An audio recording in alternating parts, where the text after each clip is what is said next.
objetivo. Nosotros básicamente pues podemos necesitar el dato de presión atmosférica, pero es un dato del lugar donde uno se encuentra, ¿cierto? Y la temperatura, pero no digamos que sea de nuestro alcance o de nuestro campo de acción evaluar, digamos, cambio de temperatura, clima, bueno, esas cosas. Pero acá podemos ver entonces cómo es el comportamiento, asumiendo pues que la atmósfera o el aire atmosférico se puede modelar como un fluido en reposo, ¿cierto? Haciendo caso omiso de las turbulencias, de las corrientes de aire, pues si lo tomáramos como una gran masa de fluido en reposo, como uno hace también a veces cuando evalúa las presiones en las profundidades, pues en el mar, en el océano, también uno asume que es un fluido en reposo, pues lo mismo hace con la atmósfera y es como para ilustrar cómo se aplican esas ecuaciones o cómo se aplica la ley fundamental, la ecuación fundamental de la hidrostática en este caso. Se me había olvidado, en el resumen, por así decirlo, hablar de las escalas para medir presión. Creo que también lo hablamos ese día, de hecho aquí me quedó lo que hablamos el viernes. Habíamos hablado que la presión, pues tengo varias escalas para medirla. Básicamente, pues está la escala absoluta, que parte desde un punto que es el cero absoluto, a partir de ahí se miden todas las presiones.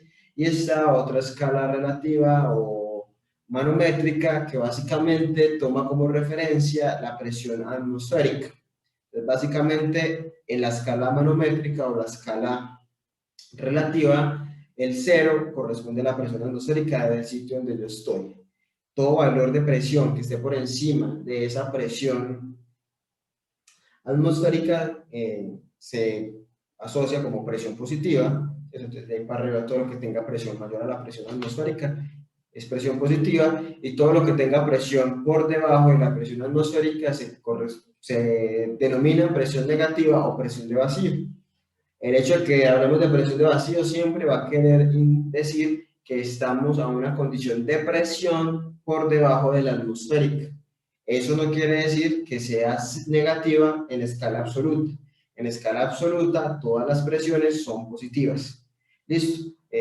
Porque usted puede encontrar, es una presión negativa de menos tantos bares, pero realmente es que usted lo está midiendo en escala manométrica o escala relativa, y es cuando usted toma como referencia el cero. Lo único que toma como referencia, perdón, o cero a la presión atmosférica. Entonces, si le quiere decir que es una presión negativa o una presión de vacío, solamente le quiere decir que tiene un valor por debajo de la atmosférica, ¿cierto?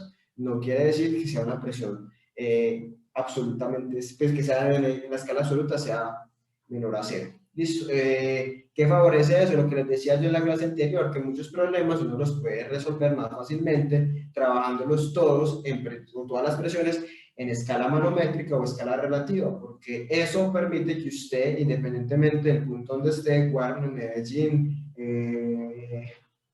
no sé, Tunja, donde quiera que usted esté, Cartagena, donde esté usted, la presión atmosférica la puede tomar cero si hace todo su problema en escala manométrica. Si usted dice, voy a trabajar en escala manométrica, entonces en escala manométrica, como mi referencia a la atmosférica, independientemente del sitio, usted toma ahí que la presión atmosférica le da cero, la pone cero porque usted la está tomando ella como su referencia, ¿cierto?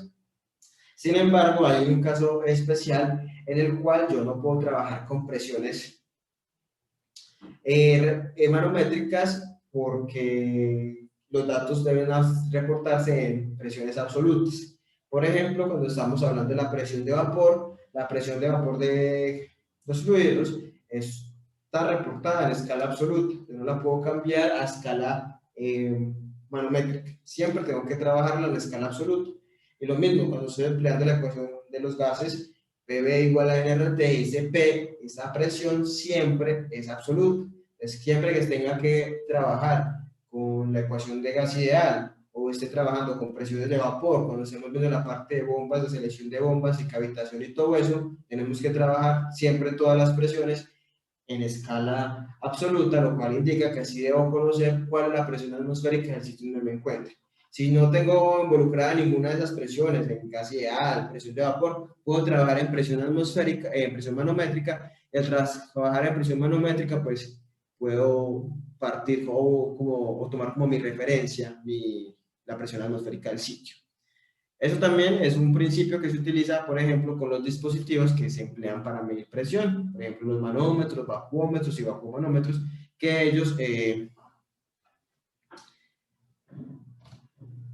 ellos básicamente miden eso en función de la presión externa y toman como la presión externa de la atmosférica. Entonces por eso si está el tanque abierto o si está, digamos, la presión atmosférica, marcan siempre cero, porque ellos lo determinan en función de la presión atmosférica del sitio donde se encuentra.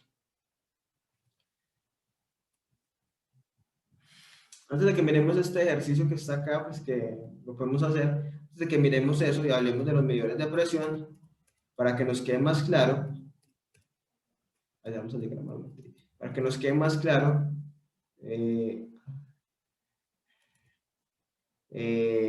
lo de los pesos específicos y por qué en los gases no da igual, miremos esta tabla, creo que la habíamos alcanzado a ver ese día.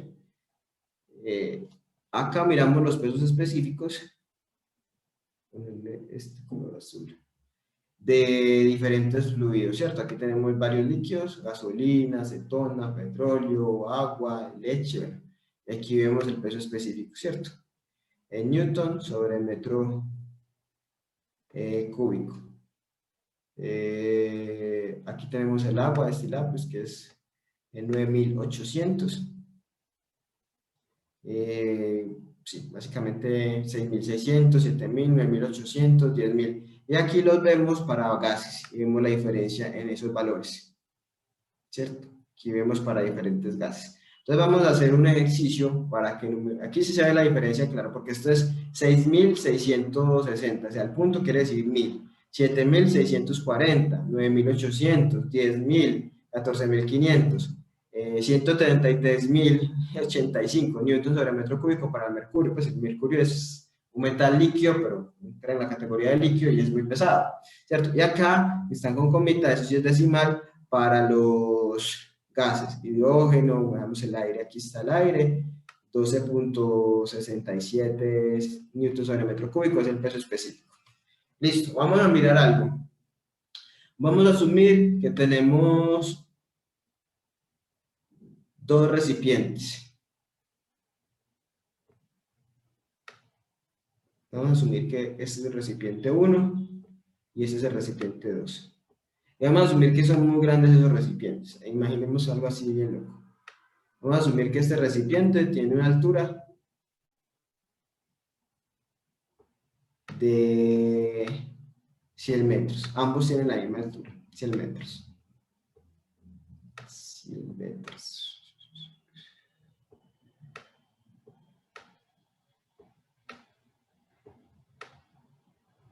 Que este tanque de arriba tiene al interior, vamos a irnos con suavecito, vamos a decir que este tiene agua.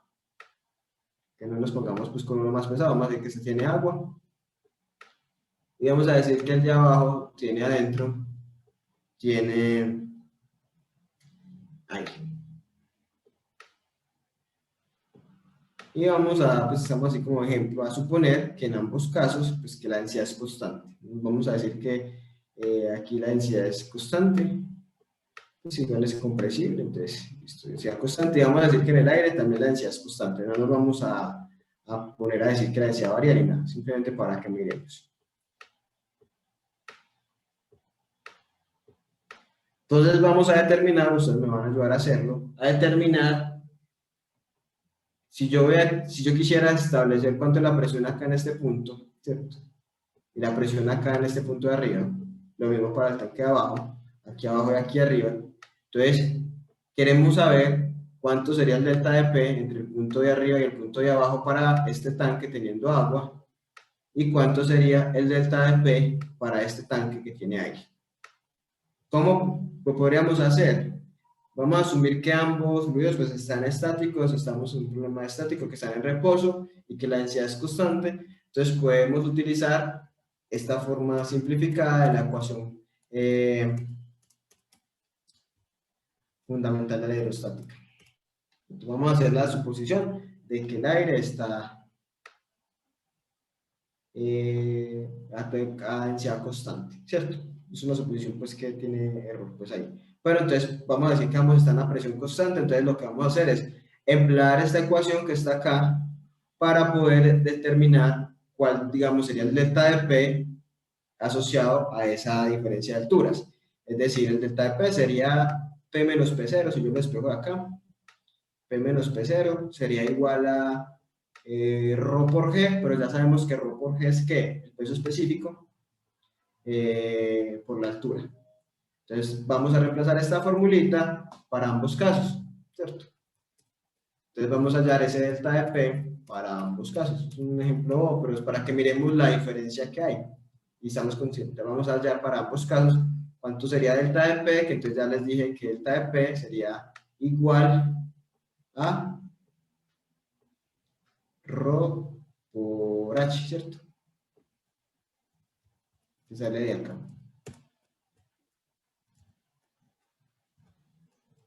Que sale de acá, ¿cierto? Simplemente si yo quiero hallar el delta de P, pues simplemente paso esta P0 para acá, entre los dos puntos, y ahí tendría que el delta P de P sería densidad por gravedad por altura, y densidad por gravedad es peso específico.